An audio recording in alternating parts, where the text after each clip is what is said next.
વાત જૂનાગઢની જૂનાગઢમાં વરસાદી માહોલ છે। કેશોદ પંથકમાં સાર્વત્રિક વરસાદ। નિર્માણાધીન અંડરપાસમાં પાણી ભરાયા। ભારે વરસાદથી રોડ પર વહેતી નદી બંને કાંઠે વહેતી થઈ। સ્થાનિક નદીઓમાં પૂરની સ્થિતિ જોવા મળી છે। અંડરપાસમાં પાણી ભરાતા ભારે વરસાદથી રોડ પર જાણે કે નદી વહેતી હોય તેવા આ દ્રશ્યો આપ જુઓ। જૂનાગઢ જિલ્લામાં પણ વરસાદે જે મહેર વરસાવી છે। કેશોદ પંથકમાં અત્યારે ખૂબ વરસાદ થયો છે। નિર્માણાધીન અંડરપાસમાં પાણી ભરાયા છે। આસપાસના લોકો મુશ્કેલીમાં મુકાયા હતા। સ્થાનિક નદીમાં પૂરની પરિસ્થિતિથી લોકોના હાલ બેહાલ છે અને રસ્તાઓ જાણે કે નદી બન્યા હોય તેવા દ્રશ્યો આપ જુઓ। કેશોદ પંથકમાં પણ વરસાદ નોંધાયો છે। જૂનાગઢના કેશોદમાં સારો એવો વરસાદ થયો છે।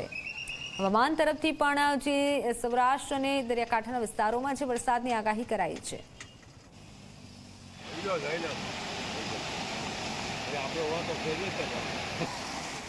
અત્યારે હાલમાં ભરતક પાણીથી જાય છે।